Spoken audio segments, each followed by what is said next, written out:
রাতে দূর আকাশের দিকে তাকিয়ে ছোট্ট ছেলে মাকে বলে স্রষ্টাই আমার কে। সেই ছেলেটির মন যেতে ভরে না, মায়ের কোলে বাবাই মেলে ধরে না। আমি এসে রাত ডাকে মিষ্টি গেলে দিয়ে এসেছে, তাই মনে করে সত্যি ডাকে।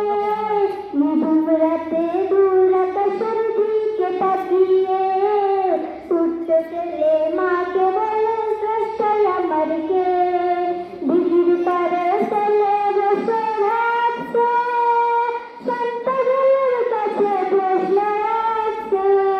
এমন সময় মামা এসে বলল, বাগনে ভাবছো কিসে? প্রশ্ন করে জবাব পাবে আশ্বাস রেখে। নিঝুম রাতে দূর আকাশের দিকে তাকিয়ে ছোট্ট ছেলে মাকে বলে স্রষ্টাই আমার কে। দুজন মিলে প্রভুর প্রেমের প্রীতি আছে, দুজন মিলে প্রভুর প্রেমের প্রীতি আছে। আসসালামু আলাইকুম।